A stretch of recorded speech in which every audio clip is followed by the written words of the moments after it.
जय माता दी प्रिय भक्तजनों, माँ शैलपुत्री जी सदा आप सभी की रक्षा करे। तो जैसा कि आप जानते हैं कि नवरात्रि शुरू हो चुके हैं, तो नवरात्रि के प्रथम दिन माँ भगवती के प्रथम स्वरूप माँ शैलपुत्री जी की पूजा की जाती है।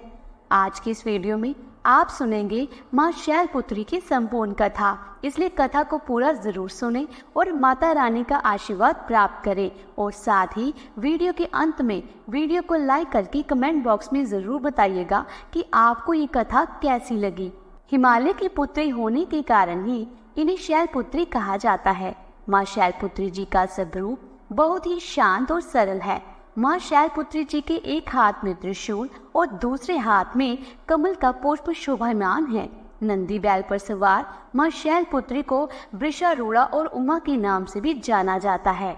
माँ शैलपुत्री के बारे में जानने से पहले उनके पुनर्जन्म की कथा सुनना बहुत ही आवश्यक है। दक्ष प्रजापति ब्रह्मा जी के मानस पुत्र थे और उनकी कई पुत्रियां थीं।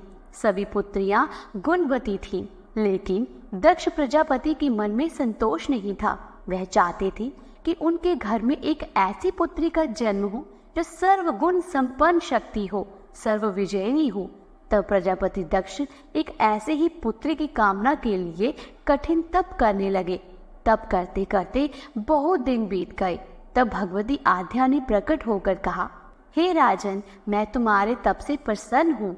मैं स्वयं पुत्री रूप में तुम्हारे जहाँ जन्म लूंगी। मेरा नाम उस समय सती होगा। मैं सती के रूप में जन्म लेकर अपनी लीलाओं का विस्तार करूंगी। और इस प्रकार भगवती आद्या ने सती रूप में दक्ष प्रजापति के यहाँ जन्म लिया। देवी सती प्रजापति दक्ष की सभी पुत्रियों में अलौकिक थी। उन्होंने बचपन में ही कई ऐसे अलौकिक काम कर दिखाए थे जिन्हें देखकर स्वयं दक्ष प्रजापति को भी बड़ी हैरानगी होती थी। जब सती विवाह योग्य हो गई तो दक्ष को उनके लिए वर ढूंढने की चिंता हुई। उन्होंने श्री ब्रह्मा जी से परामर्श किया। ब्रह्मा जी ने कहा कि देवी सती आद्या का अवतार है और आद्या आदि शक्ति और शिव आदि पुरुष हैं, इसलिए सती के विवाह के लिए शिव ही योग्य हैं और उचित वर है। तब प्रजापति दक्ष ने ब्रह्मा जी की बात मानकर देवी सती का विवाह भगवान शिव के साथ कर दिया। अब देवी सती कैलाश पर्वत में जाकर भगवान शिव के साथ रहने लगी। हालांकि भगवान शिव दक्ष प्रजापति के दामाद थे, फिर भी एक ऐसी घटना घटित हुई जिसके कारण दक्ष के हृदय में भगवान शिव के प्रति वैर और विरोध उत्पन्न हो गया। वह घटना कुछ इस प्रकार थी कि एक बार श्री ब्रह्मा जी ने धर्म के निरूपण के लिए एक विशाल सभा का आयोजन किया।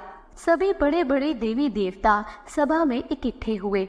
भगवान महादेव जी भी एक और ध्यान मगन बैठे थे। तभी सभा मंडल में प्रजापति दक्ष का आगमन हुआ। दक्ष प्रजापति के आगमन होते ही सभी देवता तो उठकर खड़े हो गए, परंतु उस समय दो लोग खड़े नहीं हुए, एक ब्रह्मा जी और दूसरे भगवान महादेव जी। दक्ष प्रजापति ने ब्रह्मा जी के बारे में तो ये सोचा कि वह तो उनके पिता हैं, अगर वह खड़े नहीं भी हुए तो कोई बात नहीं, लेकिन महादेव जी तो मेरे दामाद हैं, उन्हें तो मेरे सम्मान में उठकर खड़े होना चाहिए था। भगवान शिव तो ध्यान में मगन थे। उन्होंने इस ओर ध्यान ही नहीं दिया कि सभा में कौन कौन आया, और ना ही उन्होंने उठकर अपने ससुर को प्रणाम किया। तब दक्ष प्रजापति ने इसे अपना अपमान समझा। केवल इतना ही नहीं, उनके मन में भगवान शिव के प्रति ईर्ष्या की अग्नि जल उठी। अब वे उनसे बदला लेने के लिए उचित समय और अवसर की प्रतीक्षा करने लगे। भगवान शिव को तो किसी के मान और किसी के अपमान से भला क्या मतलब, वह तो सबको एक समान भाव से देखते हैं। उन्हें तो चारों ओर अमृत दिखाई पड़ता है। जहाँ अमृत होता है फिर वहाँ कड़वाहट और कसेलेपन का भला क्या काम। भगवान शिव कैलाश पर्वत में दिन रात राम राम कहा करते थे। एक दिन देवी सती के मन में जिज्ञासा उत्पन्न हुई। उन्होंने अवसर पाकर भगवान शिव से एक प्रश्न किया कि प्रभु, आप हर समय राम राम क्यों कहते रहते हैं? राम कौन है? तब भगवान महादेव जी ने देवी को उत्तर दिया कि देवी, राम आदि पुरुष हैं, स्वयंभू हैं और मेरे आराध्य हैं, सगुण भी हैं और निर्गुण भी हैं। किंतु देवी सती के कंठ के नीचे ये बात नहीं उतरी। वह तो भगवान महादेव जी को ही सर्वोपरि समझती थी। वह सोचने लगी कि अयोध्या के राजा दशरथ के पुत्र श्री राम आदि पुरुष के अवतार कैसे हो सकते हैं।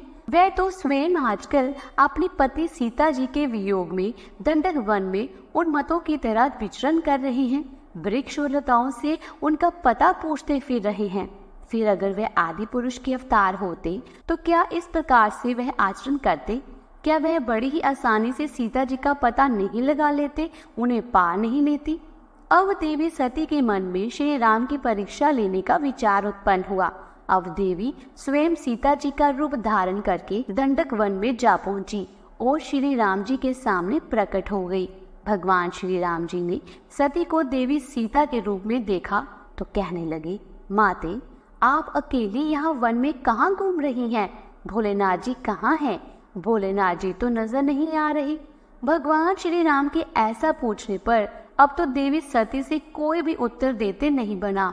वह तुरंत ही अदृश्य हो गई और मन ही मन पश्चाताप करने लगी कि उन्होंने तो व्यर्थ ही श्री राम जी पर संदेह किया। देवी सती तो अपना रूप बदलकर श्री राम के पास गई थी, फिर भी श्री राम जी ने उन्हें पहचान लिया। अब ये सोचकर देवी सती वापस कैलाश पर्वत पर आ गई। वह महादेव जी को इस बारे में कुछ भी बताकर नहीं गई थी।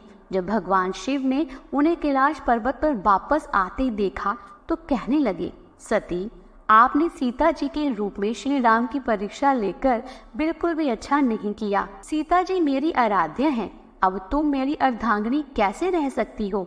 इस जन्म में हम और तुम पति और पत्नी के रूप में नहीं मिल सकते। भगवान शिव की ये बात सुनकर देवी सती को बहुत दुख पहुंचा, लेकिन अब क्या हो सकता था? भगवान शिव के मुख से निकली वह बात असत्य नहीं हो सकती थी। इसके बाद शिव जी समाधि में लीन हो गए। देवी सती दुख और पश्चाताप की लहरों में डूबने लगी।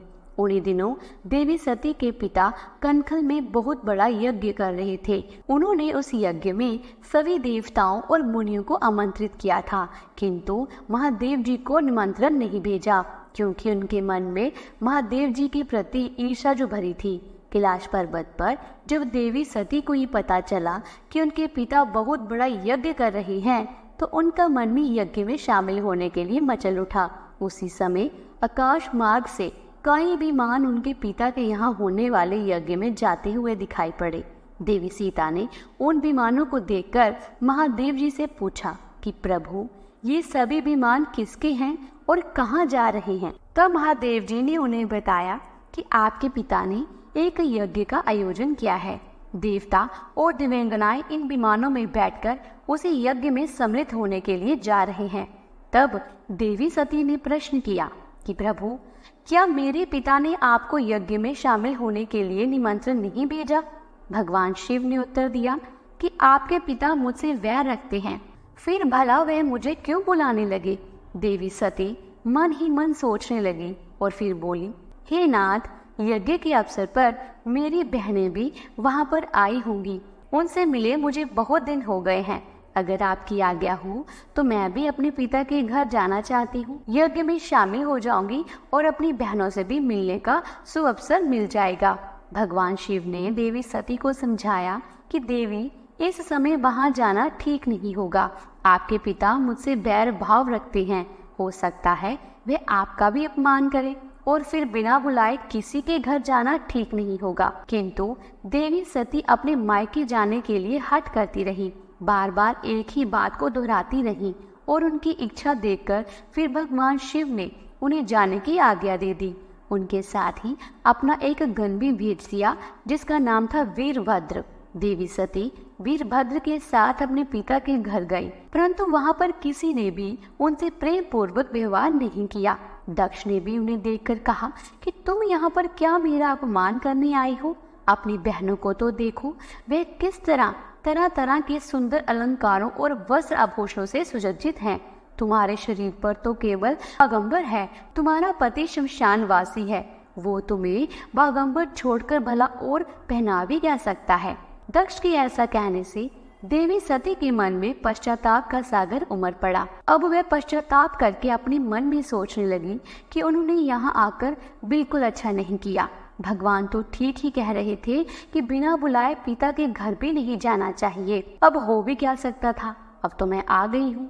पिता के कड़वे और अपमानजनक शब्द सुनकर भी देवी सती मौन रही।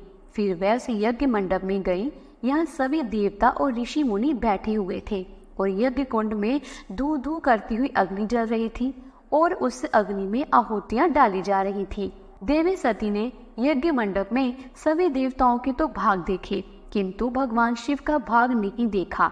वह भगवान शिव का भाग ना देखकर फिर अपने पिता से बोली, हे पिता, श्रेष्ठ यज्ञ में तो सबके भाग दिखाई दे रहे हैं, किंतु कैलाशपति का कोई भाग नहीं।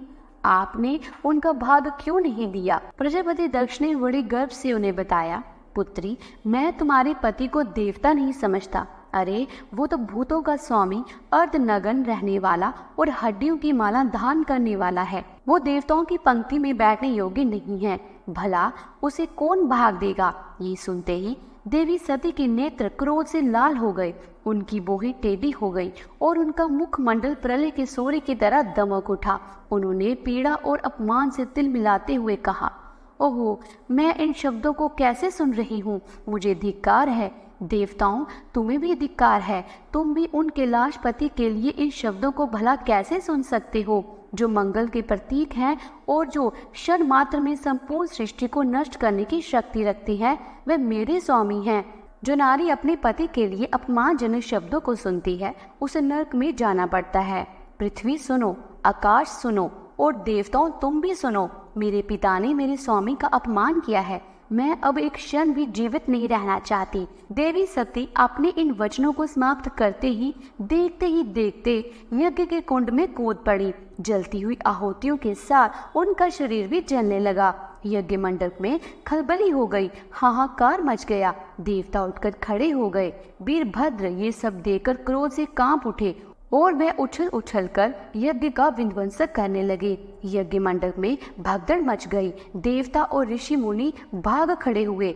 वीरभद्र ने देखते ही देखते प्रजापति दक्ष का मस्तक काटकर फेंक दिया और ये समाचार कैलाश पर्वत पर विराजमान भगवान महादेव जी को भी पता चला। सुनते ही वे प्रचंड आंधी की तरह कनखल जा पहुंचे। देवी सती के जले हुए शरीर को देखकर भगवान महादेव जी अपने आप को भूल गए। देवी सती के प्रेम और उनकी भक्ति ने भगवान के मन को व्याकुल कर दिया था और महादेव जी के मन को व्याकुल कर दिया था, जिन्होंने काम पर भी विजय पाई थी और जो सारी सृष्टि को नष्ट करने की क्षमता रखते थे। वे देवी सती के प्रेम में खो गए, बेसुध हो गए। फिर भगवान महादेव जी ने उन्मत्त की तरह देवी सती के जले हुए शरीर को कंधे पर रख दिया और वे सभी दिशाओं में भ्रमण करने लगे।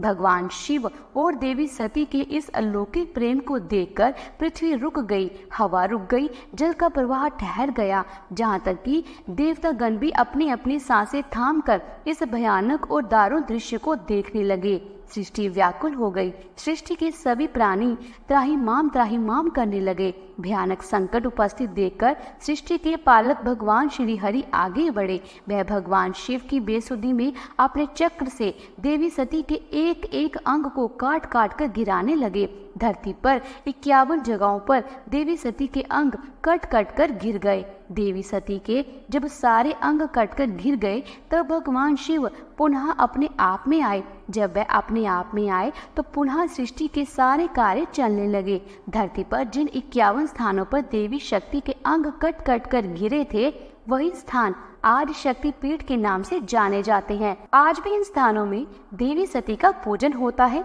उपासना की जाती है। इस प्रकार यज्ञ मंडप में अपने शरीर को भस्म करने के बाद देवी सती ने हिमालय के घर पर उनकी पुत्री के रूप में जन्म लिया था। हिमालय अर्थात शैल की पुत्री होने के कारण ही उन्हें अगले जन्म में शैलपुत्री रूप में पूजा जाने लगा।